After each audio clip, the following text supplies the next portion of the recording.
Hello everybody, Ian here. Something a little different this week. It's just little bits are being done on Bontoft's and the Gage O'Gill exhibition layout. So because my mind is always working on designing other schemes, I'm going to talk a little bit about designing a micro layout based on a real location. And now this all started because I'd had a bit too much to drink one night.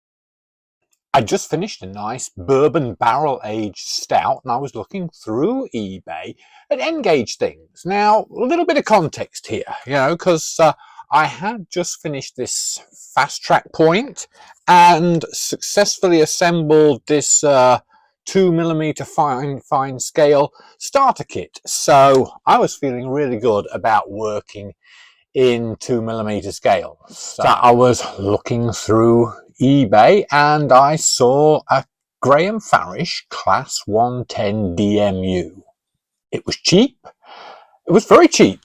Actually, in my alcohol-infused state, I didn't notice that the instructions said that the motor bogie was disassembled and they couldn't guarantee that it would work. But anyway, I pressed the buy it now button and a couple of days later, this arrived. Now, boy, this is in really good condition. I mean, it's here in the its original packaging, and it even has the original guarantee card in it. So seriously, this is well looked after. Yes, the motor bogie had been disassembled, but it looked like it had only been cleaned. So it was just like a simple matter of just pushing the bogie frame keeper plate back into place, and lo and behold, it ran perfectly. So what am I going to do with it? Now, I'm a very big fan of James Hilton's Paxton Road blog. I read it daily, and I'm always impressed with his N-scale work and his hi-fi micro concept. That's for small, highly detailed layouts, mainly in N-scale, and I often compliment him on these, and I always get a good-natured, come on in, the water's lovely reply from him. So, what to do? Well, a while ago, James posted an idea for a Cambrian Coast branch line based layout. Now, this is an area I really remember from childhood holidays in North Wales and the myriad of tiny stations along there, Talabont, Tygwyn, Talsarnau. Of course, not all stations on the Cambrian coastline begin with T. I'm more interested, my favourite memories are of the road rail bridge there at Pont Bruet, and that's between Llandecwyn and Penrhyn Deudraeth. Very vivid memories of like going over the bridge, or even waiting in line to pay your toll to go over the bridge, and there would be a train waiting to go over the bridge. And several times I saw Class 25s there, and those may well have been hauling gunpowder vans, because of Cook's explosive work there. There was quite a bit of gunpowder traffic. So my layout wouldn't need much. It could the bridge is going to be the focal point, and a siding for working traffic to the explosives works. You know, it'd be nice to just have a locomotive pass through the scene, drop off some wagons, and carry on through the scene. It's a little bit of action more than just running a train through. So the stock wouldn't need much. I mean, I've got my class 101 DMU, and then a class 25 and some gunpowder vans, and then some barrier vans for the gunpowder traffic, van fits, 16-ton minerals, a brake van, you know, that sort of thing. You know, that would be enough to start with. And even just with that DMU shuttling over the bridge, I mean, that would look really good, and that would really take me back to my childhood. So how to model that bridge, you know, it's long gone now. There's quite a few photos out there, but how do I get dimensions? I'm a big fan of the TV archaeology show Time Team. I'm even a Patreon supporter of the new version of the show out there on YouTube, and over the years I've absorbed and learned quite a bit about archaeology. I've even taken a few of the free open university classes. In my research on the bridge, I found out that it was a Grade 2 listed structure. It's something of major historical importance, and because of watching Time Team, I knew that if the bridge was to be repaired or replaced, this would have serious implications, and an archaeological impact report would have to be done. Guess what? Yep, it's out there on the internet. Now, the report that I read was not as detailed as I hoped it would be, but it still made for fascinating reading. The report carried a few important dimensions and constructional details, and when they decided that the bridge was going to have to come down, a detailed engineering survey was ordered, and that is in the Coflane archives. And Coflane, that is the Welsh National Archaeological Database. So if I wanted to get really accurate about it, I would have to take the wife on holiday to North Wales, not a hardship, and spend some time in the archive in Aberystwyth perusing those drawings, because unfortunately those aren't online.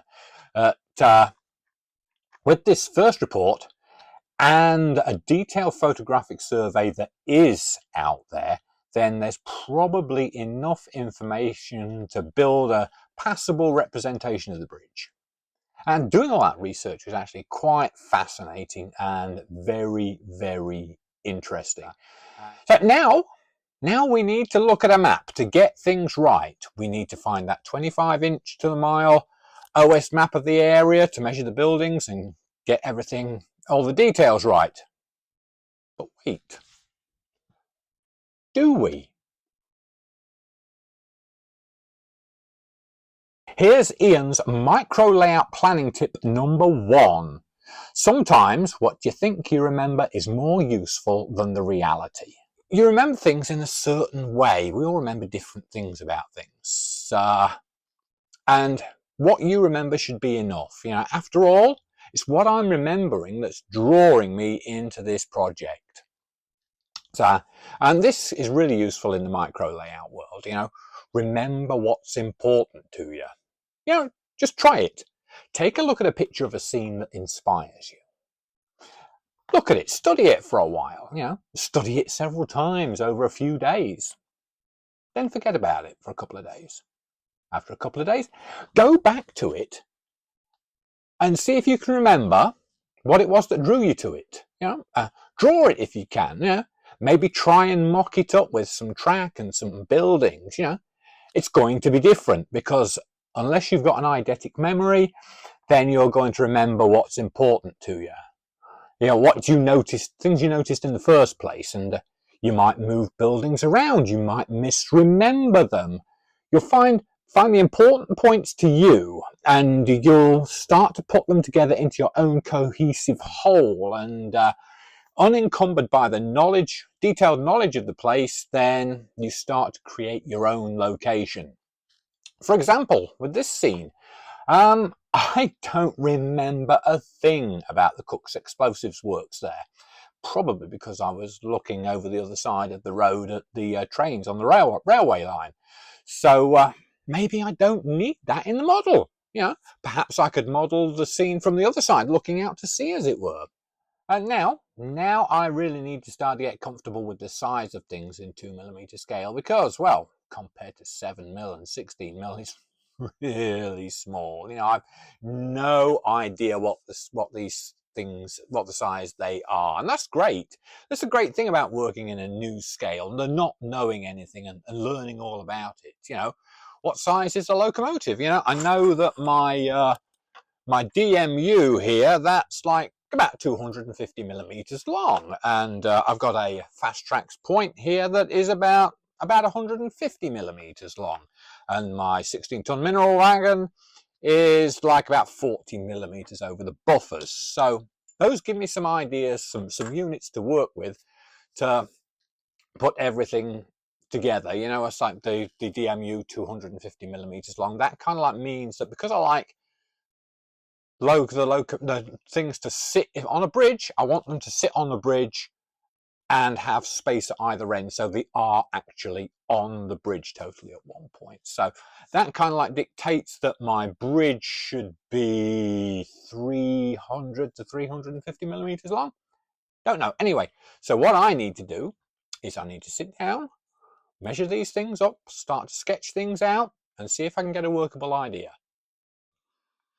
Here then is a quick sketch of what I see for this layout so far. So if you can understand my sketch, okay, but I'll talk you through it. So the line is entering from the left. This is the Barmouth direction, and here we have Pont Bruit, the bridge itself. And then here we got the toll gate, and then here we have Penrhyn Drive stations. The tide is out at the minute because don't have to model a foot wide strip of water. You can just have a muddy water course with a simple little stream running through there. So track plan, we have the line, the Barmouth to Pwllheli line in there, and we've got a part of a passing loop here, and then here we got a siding where we can leave 2 or 3 gunpowder vans. We got the station building here. There is a station building, a 2-story station building at Penrhyn, so perhaps I might be able to model that and fit it in, but so far that's how I'm seeing this right now. As soon as I'd finished that version of the sketch, I thought, I don't like that, because it's Wales, it's North Wales, and you have to have the mountains of Snowdonia in the background. So I turned my viewpoint around. We still have the bridge here, and we have the toll gate there, and Penrhyn Drive station here. It's just that I don't know how I'm going to resolve the idea of the explosive works in the background there. So that's something to work out. But we do have Snowdonia's wonderful mountains in the background, and that's what's going to make this. So the track plan is exactly the same, just turned the viewpoint around. This is the Barmouth direction, and that would be going to Pwllheli. So I've yet to iron out the exact details of the size of the loop and the length of the turnouts and how this all fits in to whatever space it fits in. But honestly, seeing the Snowdonia Mountains in the background makes me a lot happier. So that's what we're going to do. I hope you enjoyed that little bit of waffle from me there. If you did, you might be interested to know that there is a book planned. The Pocketbook of Micro Layouts. That's the provisional title. And in that, I'm going to cover basic micro layout design, space saving dodges and tips and tricks of the trade. And There'll be a few case studies, projects in there for you, and if you've been following my micro layouts for a long time, then you'll be interested to know that there are previously unseen photographs of wingets recycling and pure spring watercress as well, amongst others. So that should be something to look forward to. If you're interested in this, you drop me a line at mmrdeditor@gmail.com. In the meantime, well, build that model, lay that track, run that train, and above all, have fun. See you next time.